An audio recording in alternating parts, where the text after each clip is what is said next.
Consider the following sequence of events. In 1945, an 82-day-long battle between U.S. Marine and Army forces and the Imperial Japanese Army was fought in the prefecture of Okinawa. This battle was considered one of the bloodiest in the Pacific and resulted in the death of almost 150,000 Okinawans, roughly a third of the population. Due to widespread destruction and foodstuffs in particular being stolen or deliberately destroyed, a huge number of civilians were left starving and struggled to return to a sufficient diet after the war. Just 4 years later, in 1949, data from U.S. National Archives indicated that 85% of Okinawans' calories came from carbohydrates, with sweet potatoes comprising 69% of all calories, and 1% of calories coming from fish.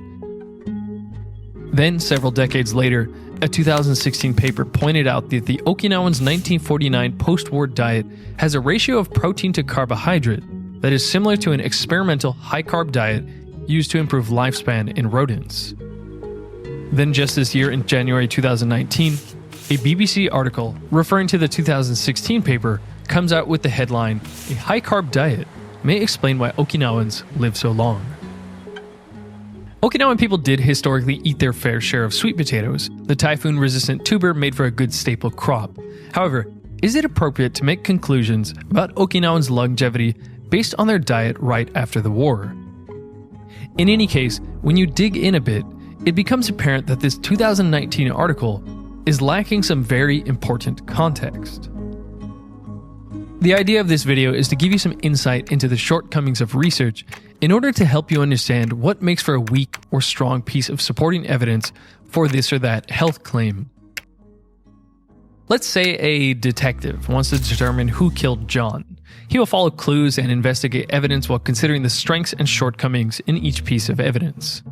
For example, a witness saying they saw someone that sort of looked like Count Jackington's butler is much weaker evidence than a security camera capturing an image of the butler. It's good to take a similar approach when trying to make conclusions from research. Last year, I picked up this book with the title The Best Diet: Simple and Evidence-Based Guide to Healthy Eating, written by a Dr. Tsugawa at UCLA. I saw this book around when I was making a video on the recent trend butter coffee, and the cover of this book has a big red X next to the word butter coffee, so I picked it up to make sure I wouldn't have to delete my video. On page 31, it says, "Butter is a bad fat, as shown by several studies."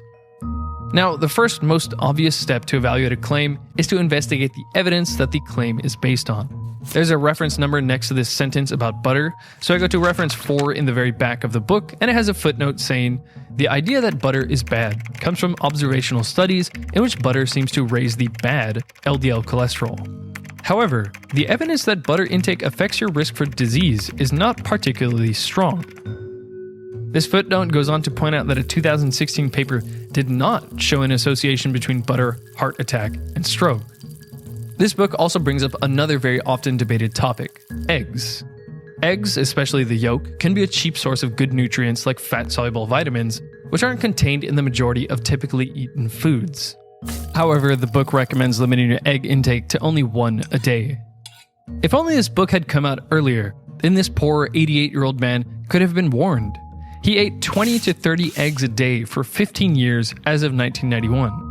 Interestingly, he maintained normal plasma cholesterol, despite the ludicrous amount of dietary cholesterol he consumed. We'll talk about how this affected him in a moment, and we'll come back to why it's being said that you should eat only 1 egg a day. But before we do that, allow me to explain a couple concepts. The first is that of confounding variables. Here we have the grabbing headline, "High-Fat Diet Linked to Anxiety, Depression." If we take a look at the study they're basing the article on, we see that the high-fat diet they used, D12451 from Research Diets Inc., contains 20% protein, 45% fat, and 35% carbohydrate. This is relatively high fat. However, half of the carbohydrate is refined table sugar. By weight, there's almost as much pure sugar as there is fat. So, do you think this might confound the effect of fat? Now, biology is incredibly complicated. There are so many variables that may affect a given output.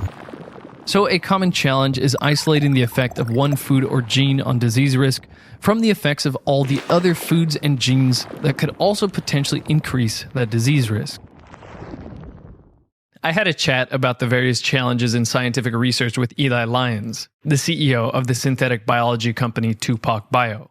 In his current position, and as a PhD candidate at the University of Tokyo, Eli has a decade of experience regularly reading through research papers. Afterwards, I followed up on Skype to ask him about the challenge of isolating variables. In some of my work, like I've done statistical analysis on oncogenes or high throughput mutagenesis. Oncogenes are cancer-causing genes or genes that, when mutated, may drive cancer. Mm-hmm. And what commonly occurs, though, is that in a tumor, for example, you may have many genes that are mutated. And however, not all of the mutated genes are actually driving the cancer. They're not. So the ones that are driving it are called driver cancer genes. And so how do you isolate the effects or determine which genes are the driver cancer genes and which are like carrier mutations or just, and it's also more complex because there may be some interactions between the driver cancer genes and some genes that are mutated, and the interactions are very complex, but the impact may be largely due, the majority of the impact may be due to the driver genes, for example. Mm. And so really it's when, it's isolating how large of an impactor, how much of the cancer is due to gene A and a mutation in gene A, and how much of the cancer is due to a mutation in gene B, for example. This brings us to my next point, the importance of context. A good example for why it's hard to isolate things from context is protein. There seems to be some concern about protein for people on a low-carb diet. One of the goals of doing a low-carb diet is keeping your insulin low. And to achieve that, people replace carbs with fat or protein, but protein, ironically, seems to raise insulin levels. However, does the context matter? Does protein by itself reliably raise insulin levels? If we take a look at this study in canines as presented by Dr. Benjamin Bickman, we see that dogs receiving an infusion of glucose get spikes in their insulin levels when given the amino acid alanine. So it looks like protein does raise insulin. But what about dogs without the glucose infusion? The dogs not receiving the glucose didn't see their insulin change to any noticeable degree. So then, imagine how this fact would confuse the data in, for example, a study looking at how protein affects risk for diabetes, an insulin-driven disease. You might look at how many servings of meat people are having per day, and then look at who develops diabetes. But the physiological effects of a hamburger patty tucked in a whole wheat bun and served with French fries are going to be much different from, say, a steak served only with butter and rosemary. Another good example of the importance of context comes from the work of Dave Feldman. Dave is an independent lipid researcher who has developed something called the lipid energy model. He's actually been interviewed on this channel before. We all know that we are supposed to keep our LDL bad cholesterol as low as possible to prevent heart disease. However, in our interview, Dave explained the logic behind why when it comes to heart disease, LDL, the so-called bad cholesterol, isn't all that important in the context of high HDL and low triglycerides. That is, you don't need to worry all that much about sky-high bad cholesterol if your HDL is high and your triglycerides are low. The Ann Haynes data has certainly been exciting, because while it's true if you look at LDL all by itself, it could be associated with higher mortality. When you look at LDL when grouped with high HDL and low triglycerides, it's associated with low mortality. This huge Ann Haynes dataset that Dave recently got his hands on is showing that this idea that HDL and triglycerides are more important than LDL cholesterol indeed pans out surprisingly well. I first removed everybody that had a low LDL. So everyone with 159 milligrams per deciliter and lower, I took out. I went ahead and separated out everybody with HDL cholesterol of 49 or lower. And then finally, I took out everybody above 100 milligrams per deciliter of triglyceride. This was pretty exciting because now I could actually look at what the mortality data was that was left. And that mortality was pretty exciting because not only did they have an all-cause mortality that was lower than the average, but believe it or not, diseases of the heart were extraordinarily low. The youngest person in that group that was left over, once all three of these markers were accounted for, was 68. The oldest in the group, 94. And outside of those two, everybody else died in their 80s. A total of 18 total deaths from diseases of the heart. And almost everyone died of old age. So, let's go back to that earlier point about the recommendation to eat only one egg a day. The author of the earlier mentioned book explains that, according to a 2013 meta-analysis, those who ate more than one egg a day had a 42% higher risk for developing type 2 diabetes than those who hardly ate eggs. What a meta-analysis does is pile the data from multiple studies together to try and make more accurate conclusions. So here's another point for investigating a claim: the cumbersome task of actually digging through the reference study. So let's look at this meta-analysis that reference 3 points to. Then let's go to Table 1 and see what studies are used for the data on type 2 diabetes. Looking at references 51, 37, and 41, we get these 3 studies.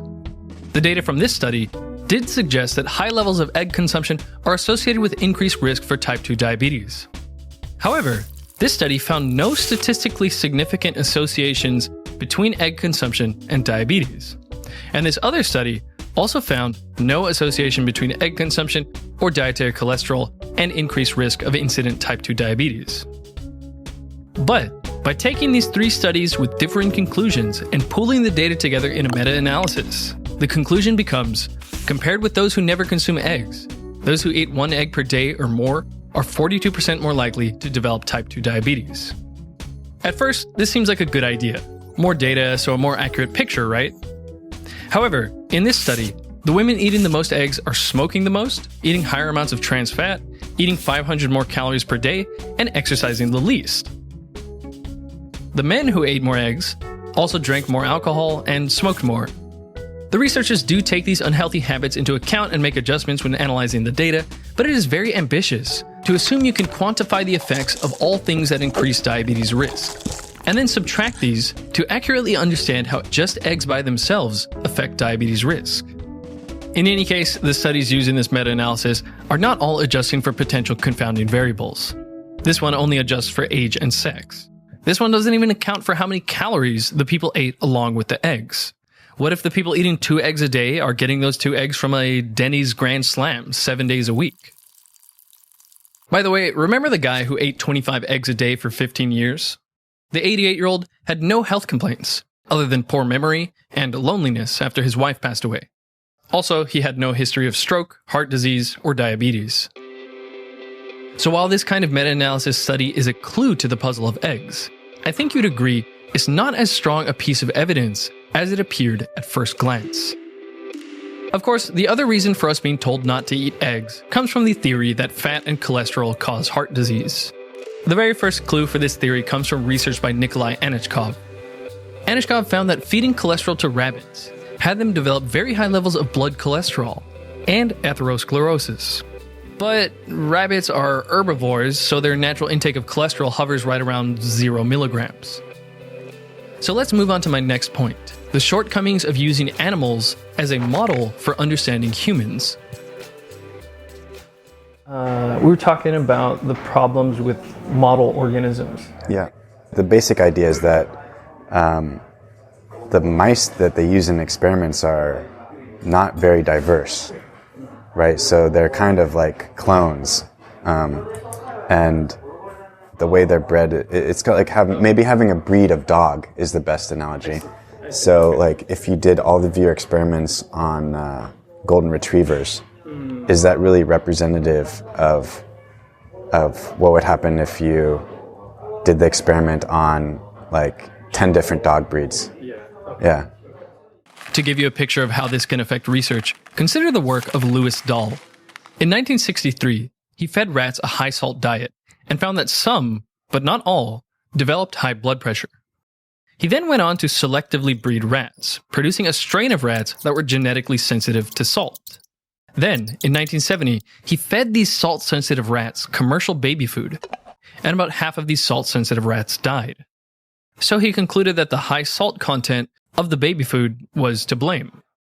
After his study was published, the US Senate issued a mandate for lowering salt in baby foods. Now think about that for a moment. Does anything sound odd to you about this sequence of events? Anyhow, let's get back to our discussion on mice models. And well, it's well known that like mice models are not always very good, and the pharmaceutical industry knows that really well. And so it's really easy to, there's a lot of literature on it, but it's really easy to think about, which is, well, one is like, how do drugs get approved for humans? Well, one is they do like early stage preclinical work, which is usually like on cell lines and then on mice, right? And then they move maybe to canines and apes or something, right? And then they start human trials, right? But you may, be familiar that with the phenomena that like, okay, in clinical trials 1, like the drug passed, but it failed in clinical 3 trial. But if you imagine like, okay, if it failed at one of these human-based trials, but, it passed the mouse trial, right? So I think that right there gives you some idea that, well, the mouse model did not model what we expected to happen in human. Why does that happen? Well, mouse is different from a human.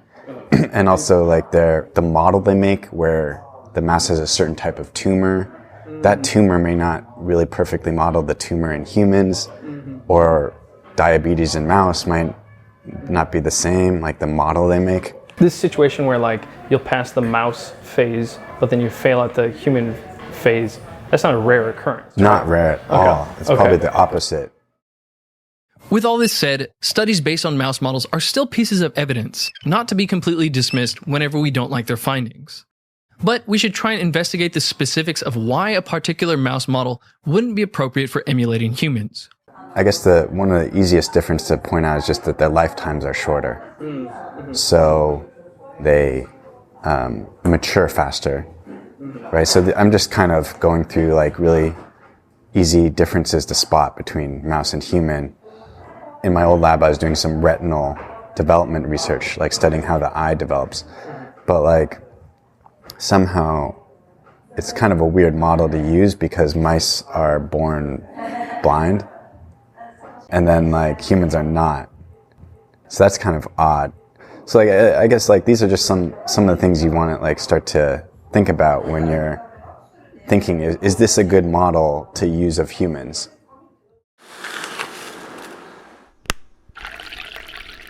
Let's say it's a typical Saturday morning, you've just made your coffee, and are sitting down to read a paper like this one, and you see the words high-fat diet induced obesity. But you are considering doing a keto diet to lose some weight. And you think, if a high-fat diet is a reliable way to produce obesity in rodents, why would I want to do a high-fat keto diet? However, we should first investigate if there are some specific metabolic differences between rodents and humans. The high-fat diet for the mice used in this paper, D12492, is 20% protein, 60% fat, and 20% carbohydrate. An actual ketogenic diet for humans would need to be restricted to around 10% or even 5% carbohydrate, but at 20% of calories coming from carbohydrate, this rodent chow is actually a relatively low-carb diet for a human. Now, it's thought that most of the weight loss magic from a keto or low-carb diet comes from lowering insulin and entering ketosis. However, rodents don't enter ketosis nearly as easily as humans. According to Dr. Benjamin Bickman, in rodent experiments, without calorie restriction, to get rodents into ketosis, you need to reduce their diet down to just 1% carbohydrate, 9% protein, and 90% fat.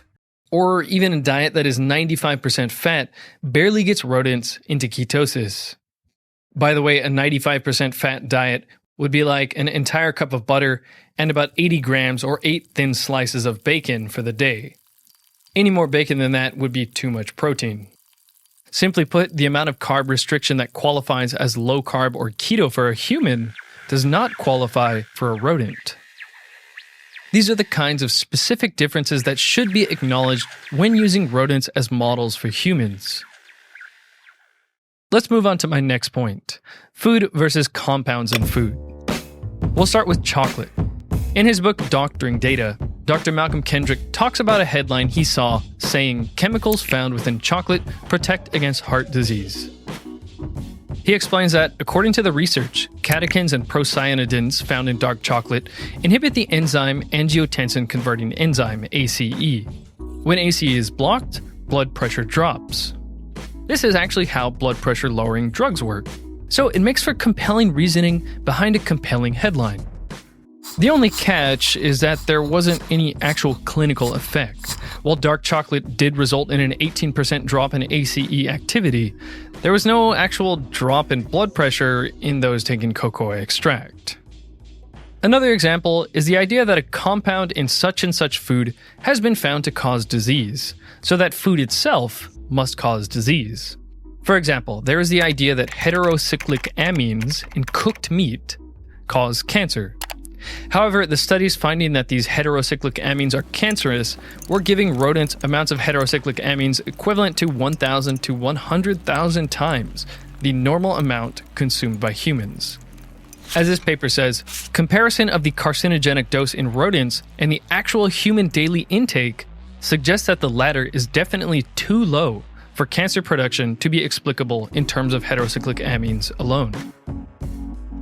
One last example is red wine. You've probably heard that it protects against heart disease. This review article from the Journal of Cardiovascular Disease Research discusses the, quote, accumulating evidence that suggests that red wine possesses a diverse range of biological actions and may be beneficial in the prevention of cardiovascular disease. However, if we look at the references, most of them are looking at compounds within red wine, namely polyphenols and resveratrol. One study found that the rat equivalent of 1 glass of red wine worth of polyphenols had beneficial effects against heart disease. Then again, does that mean a glass of red wine itself, with its 200 milligrams of polyphenols and 10,000 milligrams of alcohol, prevents heart disease in humans? By the way, the other compound in red wine, resveratrol, has gained a lot of attention for its promising anti-aging effects. However, one of the researchers investigating this compound has said that in order to get the anti-aging benefits, the sad news is that you'd need to drink about 1,000 bottles a day of red wine, which I don't recommend. In any case, the point is, claims like such and such food prevents or causes disease are very different from claims like compounds in such and such food prevent or cause disease. My next point on what to consider when evaluating pieces of evidence is why and from where certain ideas arose. For example, why did people think to start looking at red wine to see if it benefited heart disease? Well, sometime around 1991, people were trying to make sense of the fact that the French ate very large amounts of saturated fat, yet had low rates of heart disease. One idea was that this so-called French paradox could be explained by France's high red wine consumption. So this is what's called an ad hoc hypothesis, a hypothesis added to a theory in order to save it from being falsified. In this case, because saturated fat and cholesterol must cause heart disease, it was assumed that there must be some protective factor in the French diet.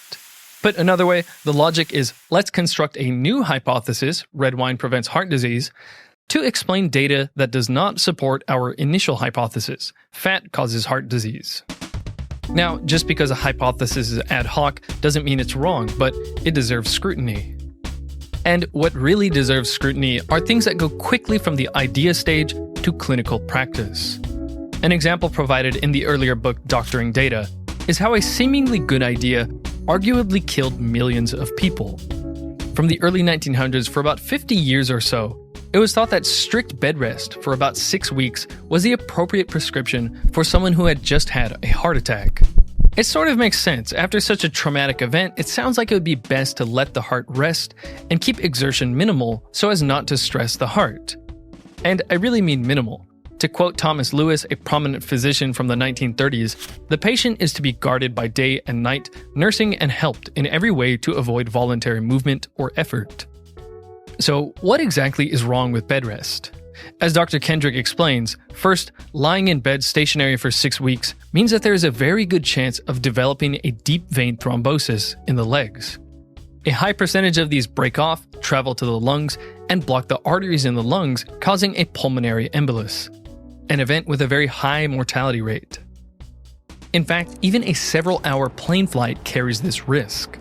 In 1977, the term traveler's thrombosis was coined for people developing deep vein thrombosis on flights.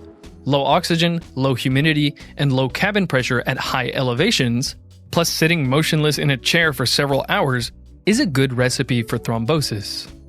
The second issue with bed rest is that without any exercise, and especially after a heart attack, the heart atrophies very rapidly. It becomes weaker, and deadly heart rhythms develop, so you are far more likely to die of ventricular fibrillation.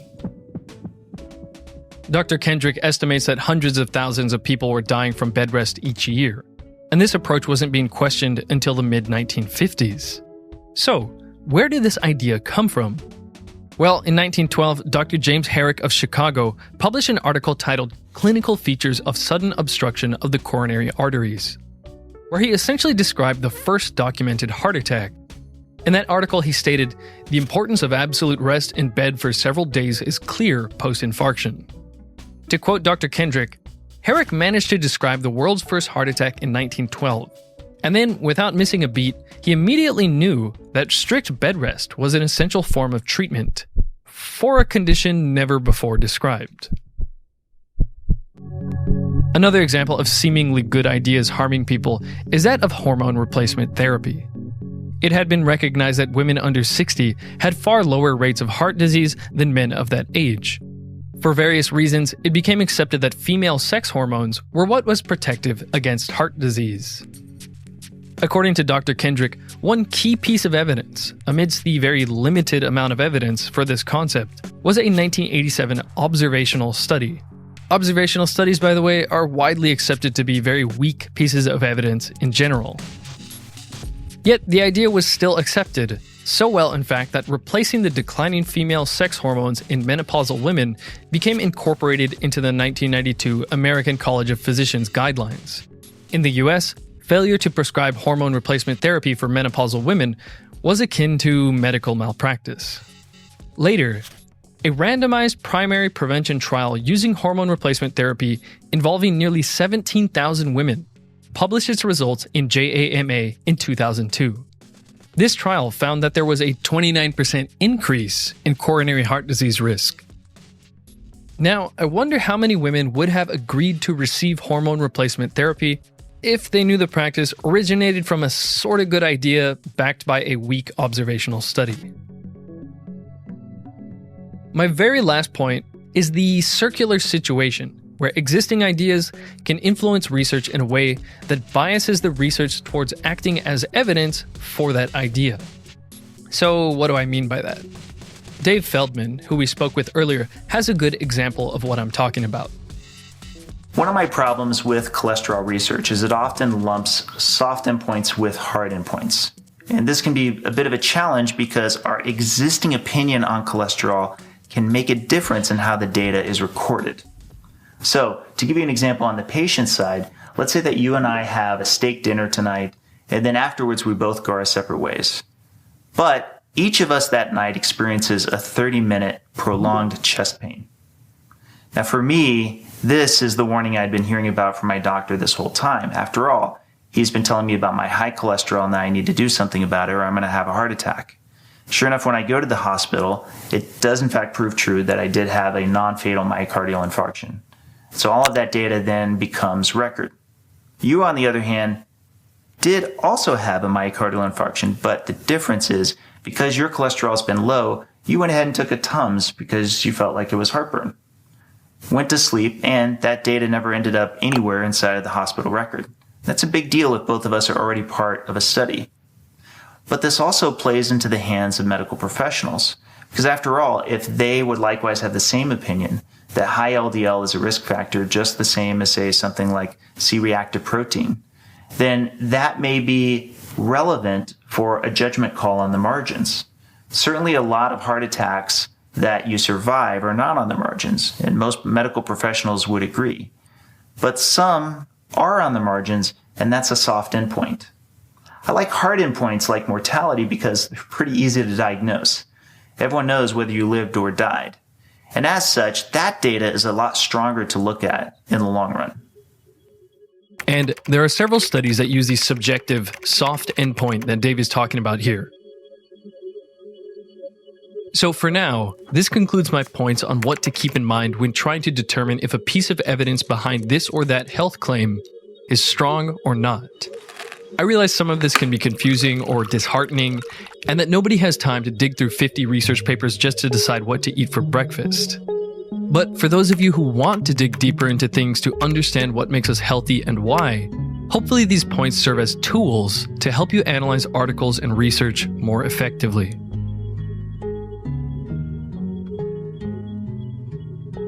The following thought experiment is brought to you by Brilliant.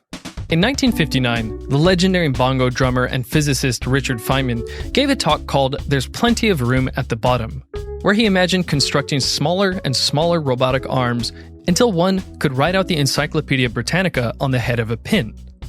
However, real-world limitations make it difficult, if not impossible, to fabricate and operate robotic manipulators at the molecular level. So, what forces of nature might impose a hard limit on how small we can construct a functional robotic arm?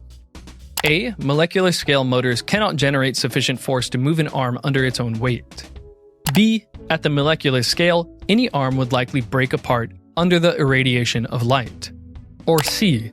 A molecular scale robotic arm would move erratically and randomly at room temperature.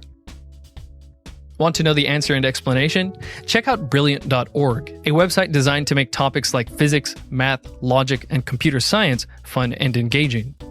You can even access the courses offline on your iPhone, so you can learn wherever you are and whenever you have time. Aside from their courses, they have daily challenges like the Feynman one, designed to teach you concepts by getting you to apply them. So, whether you want to dive into courses on topics like computer science, logic, or classical mechanics, or you want to keep your mind sharp with Brilliant's new daily challenges feature, go to brilliant.org/WIL and finish your day a little smarter. And the first 200 people to follow this link will get 20% off the annual subscription, which allows you to view all the daily challenges in the archives and unlock dozens of interactive courses.